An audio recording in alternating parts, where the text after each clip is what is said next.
Para proferir a palestra, análise de cobranças suspeitas de consultas médicas, utilizando o algoritmo Camins, fará uso da palavra o senhor Tiago Hilleman, aluno do mestrado profissional em computação aplicada da Universidade de Brasília.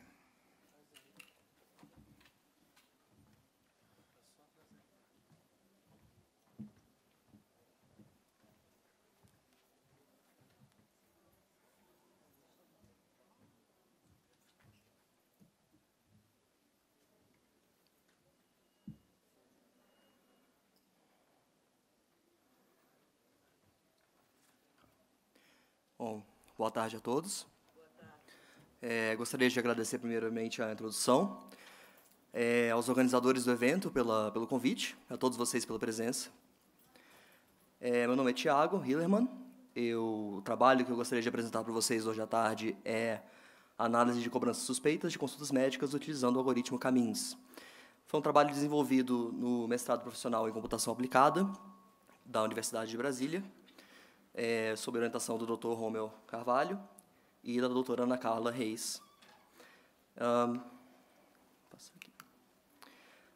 Em termos de agenda da apresentação, gostaria de iniciar, em primeiro lugar, pela introdução e o contexto da pesquisa, a metodologia utilizada para o estudo, que contempla as etapas de entendimento do negócio, entendimento e preparação dos dados, modelagem e avaliação e implementação, e finalizando com as conclusões e aplicações futuras desse modelo que foi criado.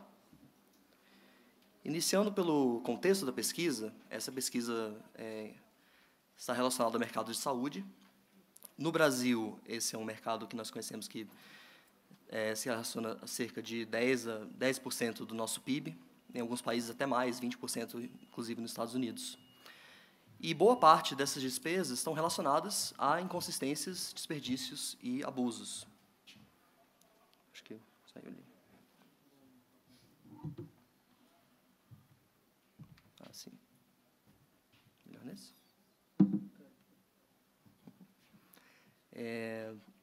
E a estimativa é que cerca de 10% a 15% das despesas gerais na área de saúde estejam relacionadas a essas inconsistências. São categorizadas em cobranças excessivas, procedimentos materiais e medicamentos desnecessários e despesas com serviços não prestados. São problemas enfrentados por instituições de saúde, tanto na esfera governamental quanto na privada. E as dificuldades em você avaliar essas cobranças assistenciais estão relacionadas principalmente ao volume de registros. A instituição de saúde que forneceu os dados para essa pesquisa é uma das maiores na modalidade de autogestão em saúde do Brasil, e essa instituição processa cerca de 10 milhões de guias de cobrança por mês. Outras dificuldades também relacionadas às regras de negócio para cada procedimento e a ausência de análises comportamentais de cobranças oriundas de prestadores de serviços médico-hospitalares. Nesse contexto, o objetivo principal da pesquisa é a detecção de cobranças excessivas oriundas de prestadores de serviços assistenciais. O foco são consultas médicas, e a hipótese é uma hipótese de tipo de abuso denominada de impossível. E mais para frente eu explico mais ou menos o que isso significa. A metodologia utilizada é a padrão para mineração de dados, CRISP-DM. É uma metodologia que engloba as etapas de entendimento de negócio, entendimento dos dados e processamento dos dados, a criação e avaliação do seu modelo e a implantação desse modelo que foi criado. Tanto o estudo original quanto essa apresentação está estruturada em torno dessas etapas da metodologia. Foi utilizado os conceitos de abordagem de detecção de anomalias e uma abordagem não supervisionada. Isso significa que nós não tínhamos um conjunto já pré-estabelecido de comportamentos suspeitos. Basicamente, o trabalho envolveu a criação de novo modelo para a detecção de o que nós chamamos de outliers, que são comportamentos que desviam do padrão normal. E o algoritmo utilizado para a detecção dessas anomalias é a clusterização por meio do Camins. E, sobre esse algoritmo, uma breve visão geral de como ele funciona. esse algoritmo ele trabalha com agrupamento de objetos por semelhança ou distância. Um exemplo de conjunto de dados com 6 elementos, por exemplo, o algoritmo inicia pela definição de pontos de referência iniciais, aleatoriamente, que são os centroides. Segue pela vinculação dos pontos mais próximos a esses centroides e a atualização dos centroides e nova vinculação dos pontos. Isso de maneira sucessiva até que você não tenha mais alterações significativas nos centroides. A maior dificuldade em algoritmos de clusterização é a definição da quantidade de clusters. No caso, isso pode ser solucionado por meio de uma técnica que nós chamamos de soma dos quadrados, a soma dos erros, ou método do cotovelo, que basicamente envolve o cálculo da distância entre os centroides em cada quantidade de clusters e um modelo com menor quantidade de erros, ou seja, uma distância menor entre os pontos e os centroides, pode ser considerado como sendo uma melhor representação daqueles conjuntos de dados. Opa. Acho que perdeu a referência. Obrigado. Então, iniciando com o entendimento do negócio, como eu mencionei anteriormente, a instituição avaliada é uma das maiores operadoras de plano de saúde na modalidade de autogestão no Brasil. As despesas em 2014 dessa instituição foram de aproximadamente 3 bilhões de reais. E a rede de prestadores de serviços dessa instituição é composta por pessoas jurídicas, são as instituições, hospitais, clínicas e laboratórios, e a maioria da rede de prestadores é composta por pessoas físicas, ou seja, os médicos, os especialistas, os indivíduos. E as principais lacunas identificadas no controle de despesas dessa instituição estão relacionadas à ausência de controles. Então, existem controles relacionados, por exemplo, a uma quantidade de procedimentos que um único paciente realiza por dia. Porém, não existem controles para uma quantidade de pacientes atendidos por um prestador de serviços. Por quê? A grande maioria da rede é composta por pessoas jurídicas, por exemplo, um hospital. E é razoável esperar que um hospital possa atender centenas de pacientes por dia. Porém, um prestador pessoa física teria um limite, num período de 24 horas, para atender uma quantidade de pacientes.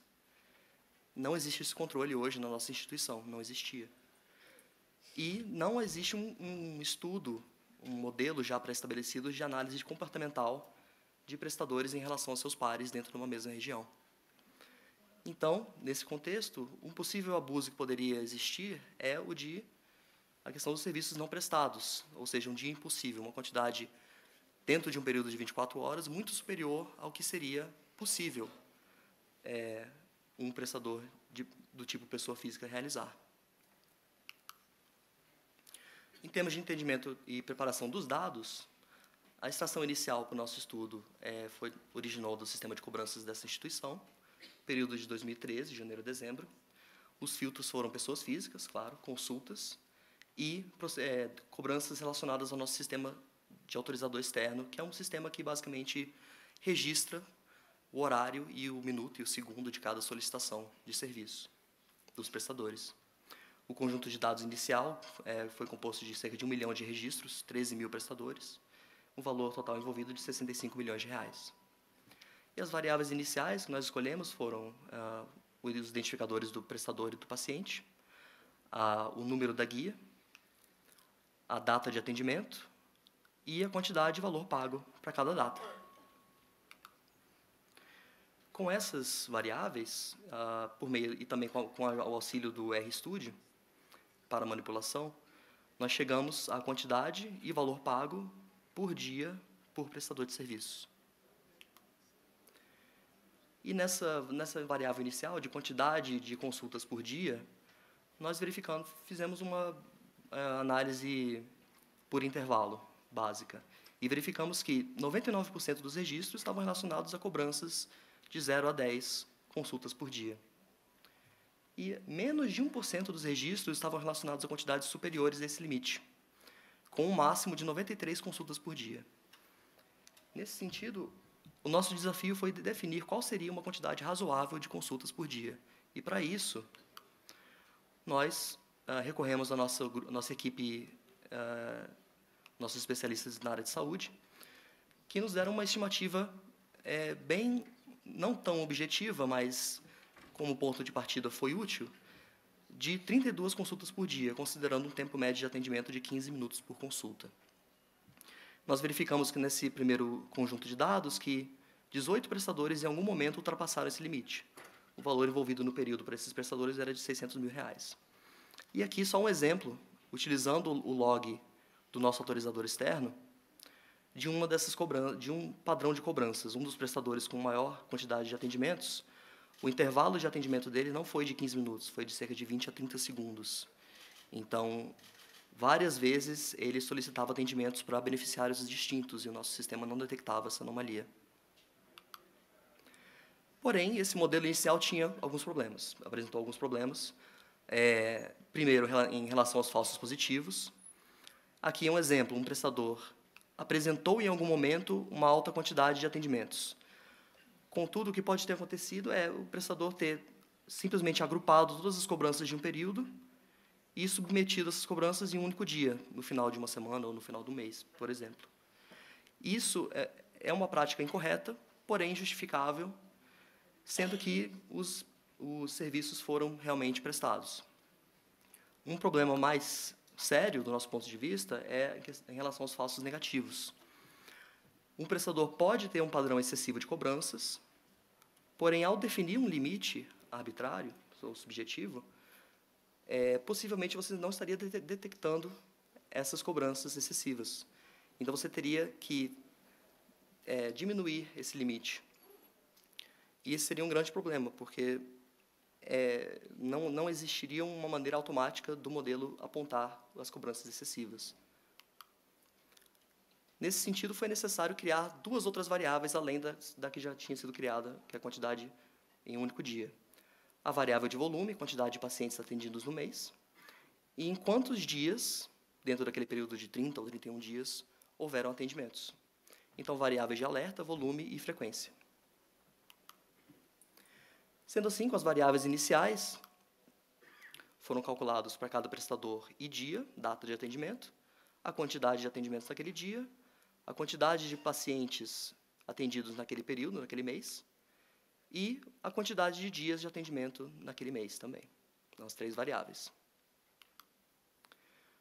Voltando à distribuição na variável de quantidade de atendimentos por dia, e considerando que o algoritmo de clusterização que iria ser utilizado é bastante demandante em termos de processamento, nós verificamos, utilizando os valores de média e desvio padrão, que boa parte dos registros estava acima de 10,6 consultas por dia. Então, foi utilizado como ponto de corte para a redução desse conjunto de dados e a criação de novo subconjunto de cerca de 2.000 registros, com apenas os valores mais extremos nessa variável. Esse aqui, após a aplicação do algoritmo caminhos de clusterização nesse conjunto de dados, essa é uma visão de como que foi feito o agrupamento pelo algoritmo. Visualmente, é possível verificar que o cluster 3 e a quantidade de clusters foi definido pelo método de soma dos erros. O cluster 3 conseguiu identificar os maiores desvios quando comparados par a par cada uma das novas variáveis. Então, quantidade de atendimentos por dia e quantidade de dias no mês, e quantidade de atendimentos por dia e quantidade de pacientes no mês. Essa é uma maneira de validar o resultado da aplicação do algoritmo. Porém, também seria necessário visualizar os registros, né, em cada cluster. Foi verificado que o cluster 3 conseguiu já identificar todos aqueles 18 prestadores inicialmente apontados como suspeitos. E, além desses, outros 36 prestadores que, em relação aos seus pares, apresentavam cobranças excessivas, mas, devido à definição daquele limite, não tinham sido detectados. Com esses dados, nós calculamos a média e desvio padrão para cada variável em cada cluster e verificamos que, em termos de média, realmente os registros no cluster 3 se tornavam mais distantes dos demais. E em termos nas variáveis dias no mês e quantidade de pacientes no mês, os registros do cluster 4 também se destacavam. Com essas informações, média e desvio padrão, foi possível criar, considerando que o cluster 3 seria o mais interessante, fazer uma comparação entre as variáveis desse cluster e com os demais, construindo uma simulação para verificar a probabilidade de que os registros nesse cluster 3 estariam presentes nos demais. Com uma média de 30,2 quantidade no dia e um desvio padrão de 9,64, a probabilidade dos registros desse cluster estarem presentes nos demais era de basicamente 0%. Então, realmente, deveria ser priorizado esse cluster, para os registros desse cluster, para análise.